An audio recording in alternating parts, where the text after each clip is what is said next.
This is kind of like the perfect shoe. What's good, guys? Welcome back to the channel. In this video, we're going to be talking about the Kith 8th Street Sambas, a triple collab between Kith, Adidas, and Clarks. After a very long wait time, I finally got my hands on one of the Christmas colorways, and in this video, I will be reviewing this sneaker, and I'll also be checking in on the other pair that I own and give you a 3-month update of how these are holding up. So without further ado, let's get into it.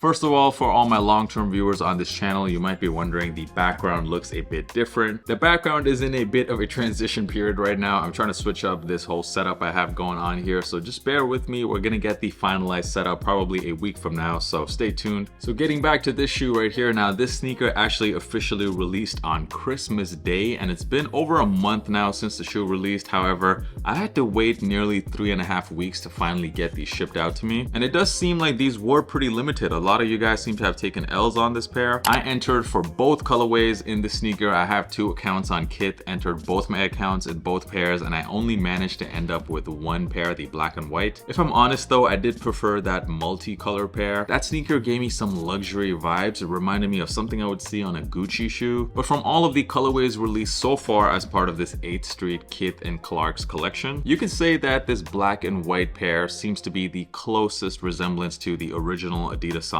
So it is the perfect colorway if you just simply wanted the original Samba but the Kith version of it, I guess, then these are perfect. By the way, did any of you guys pre-order the Kith Gazelles, which are, as I'm speaking right now, currently available for pre-order on the Kith app? Kith just recently launched their loyalty program, and for people that managed to reach the molecule tier, which is pretty much the lowest tier, they were given access to these Kith Gazelles, which are made to order, and you will receive them 6 months from now. I have to say, first of all, I was very impressed with the loyalty program because there really isn't any competitor that does something similar. I also really love the colorway on that Gazelle pair, so I simply had to order it. Of course, pretty much as soon as those shoes went live, I ordered it within a minute. But if you are on the fence, you do have until February the 2nd to decide. Let me know if you guys already ordered a pair. Getting back to the Kith Sambas, as they're called. So this is the black and white pair, and the upper of the sneaker is done in this very soft suede. The shoe has such a premium feel to it. This is a very special type of suede. It is called Springbok suede, and it is the exact same suede that they use on Clarks Wallaby shoes. Ronnie Feig did mention that he really wanted the Clarks DNA to be part of this sneaker, not simply a shoe that was an Adidas Samba at the top and Clarks outsoles at the bottom. Instead, he wanted that Clarks DNA kind of infused all over the shoe, and that is why you have this very nice suede. And seeing the shoe in person, I have to say the upper resembles somewhat of a grayish white, not a total white color. Once again, a Kith shoe not looking exactly like how it does in the Kith product photos. That might actually be my biggest issue with Kith as a brand. They put way too much photo editing in their product photos. But getting back to the sneaker, having a look at the stripes here, you have a very nice smooth leather used here, and you see the name of the shoe, Samba, embossed into that suede. On the tongue, you have a triple logo there. We have the Adidas trefoil, the Clarks logo, and also Ronnie Feig. You can also see the same logo on the insole of the sneaker, along with a very nice leather inner lining. That smooth black leather can also be found on the heel of the sneaker. And moving down to the midsole and outsole, which is obviously the most interesting part about this shoe. This crepe outsole, of course, taken directly from Clarks boots. And let me tell you, before I got this shoe, I had never really worn any pairs of Clarks, so I was completely unaware of just how comfortable this outsole is. Because let me tell you guys, the combination of this crepe outsole alongside that really nice suede upper makes this simply one of the most comfortable shoes that I own, and easily the most comfortable Sambas that I have worn.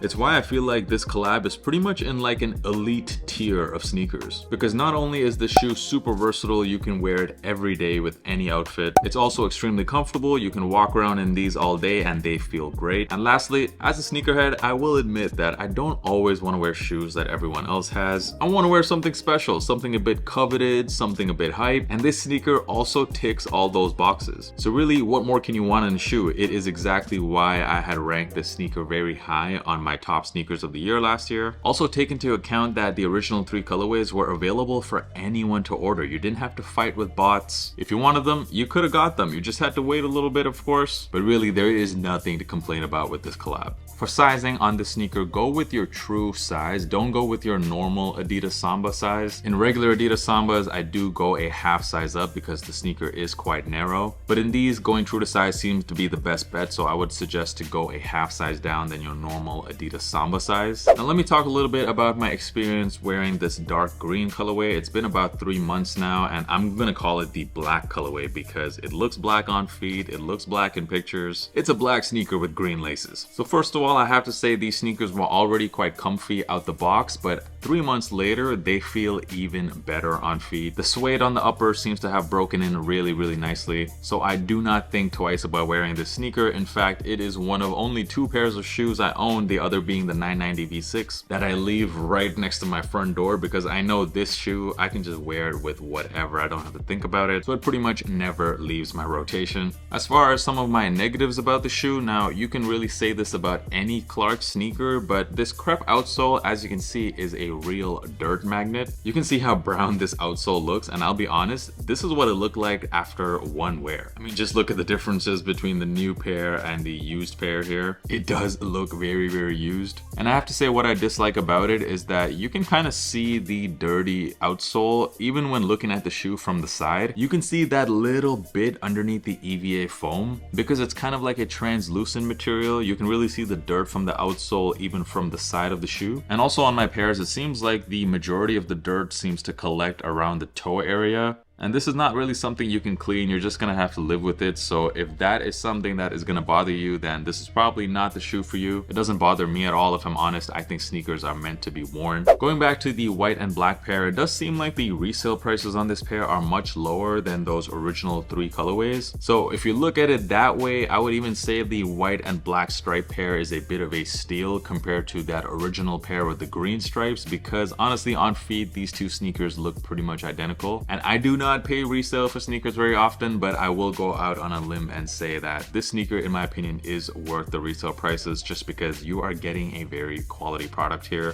Fantastic materials on the upper, very comfortable to wear, and they go with anything. One thing I will say, however, is that I don't know if Kith is going to do much more colorways of the shoe in the future, maybe put it up for pre-order as well. So if that's the case, then you might be able to easily get a pair in the future instead of paying resale for these. You just never really know with Kith, but if it is this colorway that you're after, then I do think these are a bit of a bargain compared to the original pair with the green stripes. But do let me know in the comments, what did you guys think about this sneaker if you guys managed to cop them. You guys already know I'm a very big fan of these. These are a cop. If you haven't already done so, make sure you are following me on Instagram because that is where I am the most active. And if you're looking for some listening content, we just dropped a brand new episode of the Kickback Pod, available on all streaming platforms, Spotify, Apple Music. Those links can be found in the description. Thank you guys so much for tuning in to yet another video.